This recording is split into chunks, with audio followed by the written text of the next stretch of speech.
It is absolutely breathtaking. We are now walking over this bridge, made lake that was flooded by the government in order to provide irrigation for the nearby area. And right now we're walking across this bridge to go visit another temple. So I just wanted to bring you guys along so you can see. I'll post some shorts of all the temples that we visit today. I think we're on schedule for 4 temples, 3 or 4 today. And this is the second stop. Water lilies here in this lake, and there are also water lotus flowers. And our guide was explaining that the lotus flowers are bigger than the water lilies. You'll find both in this water. See, still protruding above the water are the trees. Of course, at one time, this was all vegetation, thick green trees, shrubs. And once they flooded it, the survive the water year round. So that's why you see those treetops still sticking up. But when I tell you, I've seen some things, but every time I go and see these places that have withstood the test of time, I'm talking 1,000-year-old temple, 800-year-old temple. I feel like a kid. I feel like a kindergartner on Christmas that I have the privilege, the honor to come and see these things firsthand, and that the Cambodian people are so warm and welcoming. I just sharing, period. I want you to see these big old water lotuses and lilies. I'm going to turn it around so you can see them.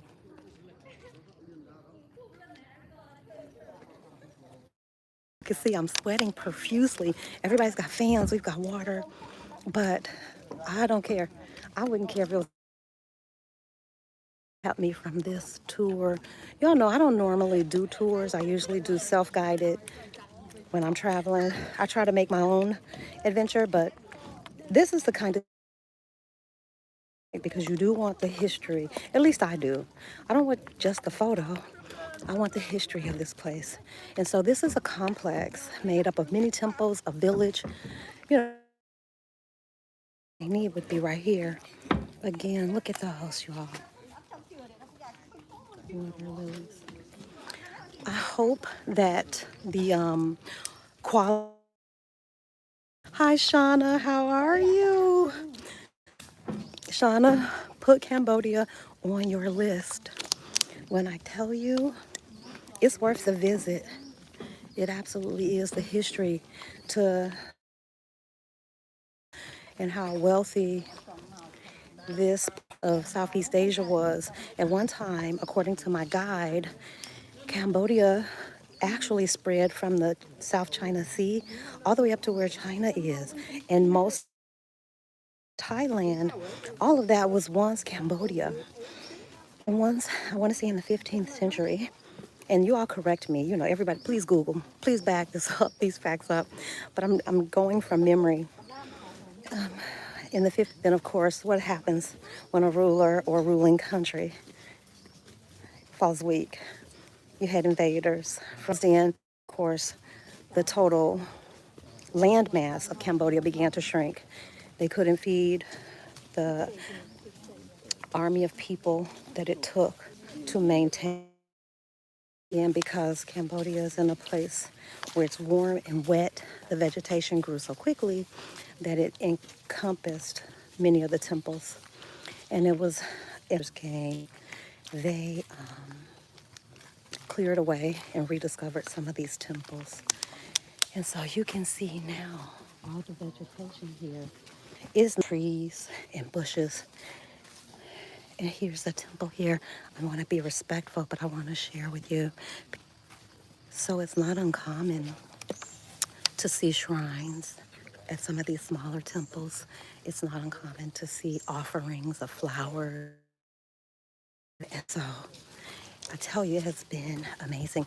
I want to take you over so you can see this temple that's in the middle of the water. Imagine there's some time when that space is dry, but I'll ask my guide if there's ever. I would imagine that people probably actually went there one time, but I'll ask. Pan, can I ask a question?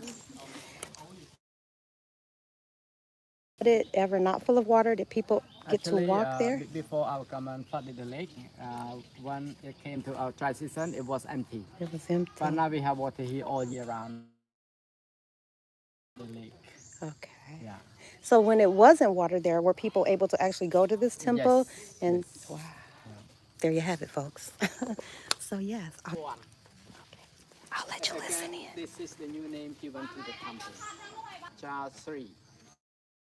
And this one was built at the end of 12th century and the beginning of 13th century.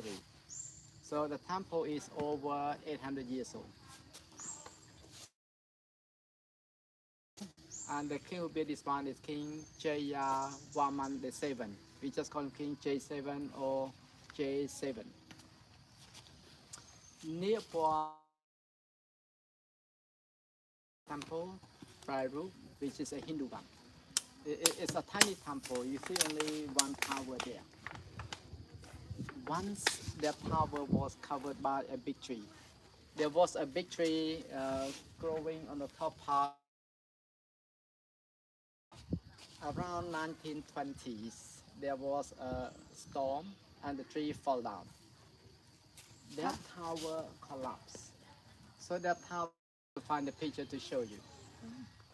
Everyone in front of the temple, He has given us lots of information, the history. I'm gonna sign off for now, and let me just flash that temple to you one more time. yeah. Son who will become a Buddha. So he is a super Buddha. According to Shimhala, there were 17 people in this group, and those is the home of the demons. And all the demons there want to be Sattva Lokesvara. He knew that.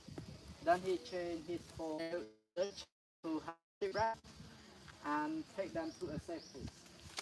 That's why in front of the temple we could, if the water is very shallow, we could see all the merchants hanging on to the flying horse. But